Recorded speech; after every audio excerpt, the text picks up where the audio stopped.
I'm Steve Denning. I'm a professional musician and music instructor. This is my studio, and these are my students. I'm going to prove to my colleagues and to all of America that I can take 6 middle-aged women who have never played music before, teach them instruments, turn them into a band, and take them to the top of the charts.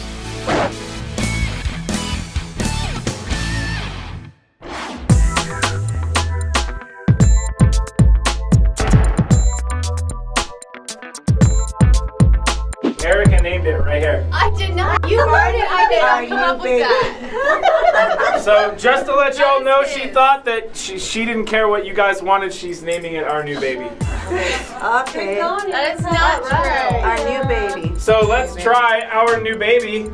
Dysfunctional is the story of my life. Why would the band be any different? No, all I said was, after you said that title, I said, I'm having this one C-section. She did, actually, during the lesson, yeah. It was pretty good. I'm moving.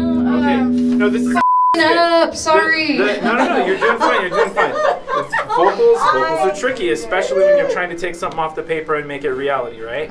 Steve needs to own up and be partly responsible for what's going on, because I think that it's not just on us, it's on him as well, and he needs to man up and realize that it's partly his responsibility. I'm moving on, pause, you've had your chance, and then we go to the chorus. Okay? So you want to space it out a little bit so you can have you had your chance, and then go to the next part. Because you don't want to stuff too many words together. I know, it's just been a long time, so I don't even know. No, that's okay. Man, what have I got to do to motivate these girls? I got to bring in Tony Robbins or what? What's it called when you guys do the same thing over and over again to try to get better? Practice. Oh yeah, practice. 1, 2, 3, 4.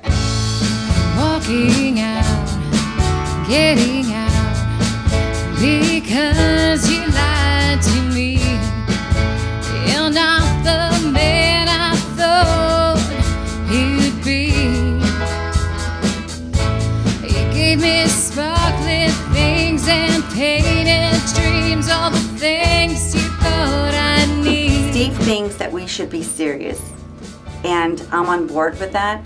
I think we should all be very, very serious about playing and practicing. The air I breathe, see you in the life I dreamed. All those things don't mean a thing to me. Walking out. I kind of get where Steve's coming from, and that scares me. You're not the man I thought you'd be. I know one day this band is going to make something happen. I'm not sure what, but it's going to make something happen. All those things don't mean a thing to me.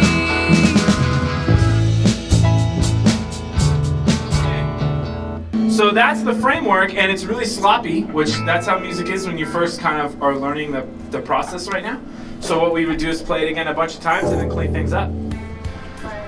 Hello, good sir. Welcome. 20 questions who this fine gentleman is. Anybody know? I do. I think I do. You too. This is the incomparable Johnny Bachelor. Oh my God. I know you guys have heard a lot about him. Gosh, Good, how are you? I know. I'll kill myself if I stab myself. This is very strange, you know, I know. that I'm sitting here behind the drums and you're walking in on me. I used to walk in on you. I know all the time. Not on the drums. Almost every day. So excited. Yeah. This is, No, right? It's so good. yeah, this is somebody that was my dad for 4 years, practically. Well, I've always been proud and always have thought of you as my third daughter. Because that's the order that it came in, but anyway, it's so good. You're looking so good. Yes. I don't want to just isolate it. All of you look so good. Thank you. I feel that Steve is doing a very honorable thing. He is taking some nice people and putting them to use. Not abusing them, I hope, but using them to better the world. Because where would we be? Stop and think about this. Where would we be without music and art or the artists? It'd be a pretty dull world. T knows who you are, but could you explain to the ladies some of the experience you've had with Elvis, Jerry Lee Lewis, Joe Cocker, the Rockabilly Hall of Fame? It was 1959. There was a 1959. I remember. And anyway, in 1959, I recorded and released a song that I'd written for my wife, or about my wife, really, and called Mumbles. And I wrote it with Elvis Presley in mind. I had never met Elvis Presley, but he was a singer and I was a writer, and I wanted to get the song to him. Yeah. But what happened, the record got intercepted by Lou Bedell, who was one of the owners of Era Records, and they put it out. Well, I got your mumbles in my dear. Pretty little gun and mumbles in my ear. To 2:30. And she mumbles, I love you. But what happened is that I got married, drafted into the Army, and a record release all in the same week. Wow. So I was hustled off to basic training, and I wasn't around to promote the show. Yeah. But would you believe that in spite of the fact it never made the top 100, it made the top 10 all over the country at different times. It would pop up in Michigan at number 5, and then Florida at number 10 and all that. That's why it didn't become a hit. Finally, it just sort of faded away. It's considered as one of the most desirable and one of the rarest rockabilly type collectibles. And so I wound up in the Rockabilly Hall of Fame, and they thought I was dead. Really. And I didn't even know about it, you know. I've always been a big fan of the blues, but I never sang that much in the way of blues songs. And one of the most famous blues singers is B.B. King. And I saw him on television one time several years ago, and I just marvel at his guitar playing and his singing, and he's got lots of soul. Oh, yeah. And so I walked away from that television that night with this song in mind. And I thought this would be so perfect for B.B. And I love irony. I love play on words and things of that nature. And so the title of the song is I Never Learned to Sing the Blues. Oh, really? I like that.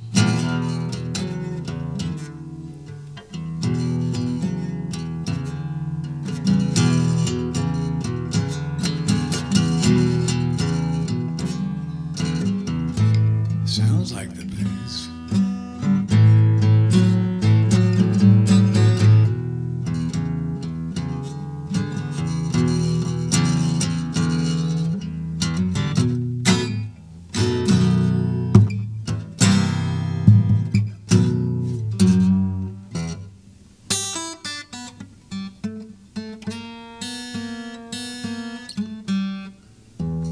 Hard times, sometimes, ain't no time I couldn't see it through. Get down, low down, life's too short to blow a fuse. I ain't got no regrets, except I never learned to sing the blues.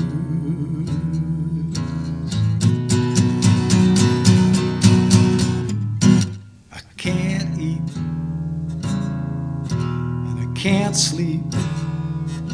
I said I can't eat. Words I never use.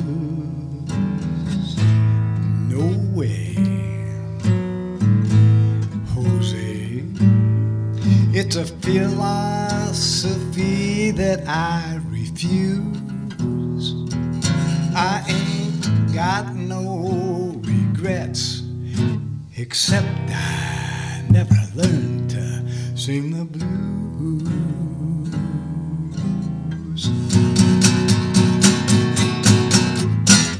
Had a good woman most of my life, and I had a good life until she went away. Taught me a lesson,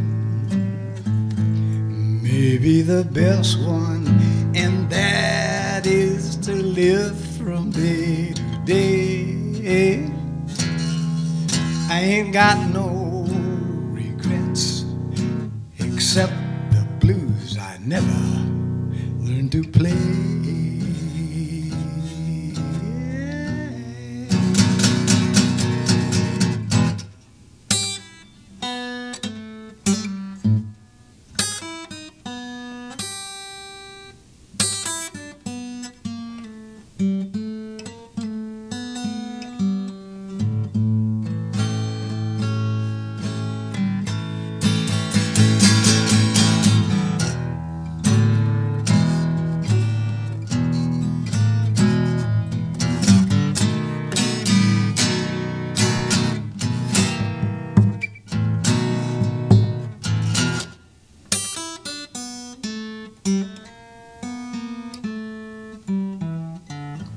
Hard times, sometimes, ain't no time I couldn't see it through. Get down, low down, life's too short to blow a fuse. I ain't got no regrets, except I never learned to sing the blues.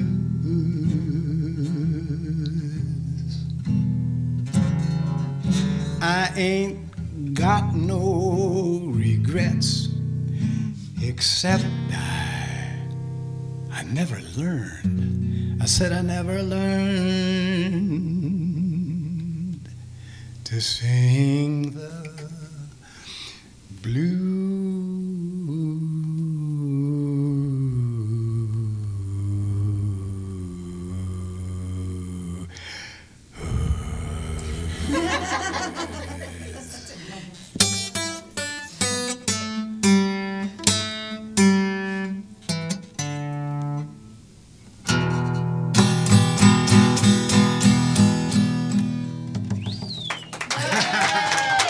Next time on Music Man's Ladies Band. So we presented it very presumptuously to Imperial Records. He said that would be good for Rick Nelson. And Rick recorded it. That's how I got to know Lou Rawls, and Lou and I were really good friends. And we wrote a song for him called Passerby. We were going through Sonny Bono. I knew Sonny when he had a crew cut. With a name like Joe Cocker, I thought, he's brave to come out, you know.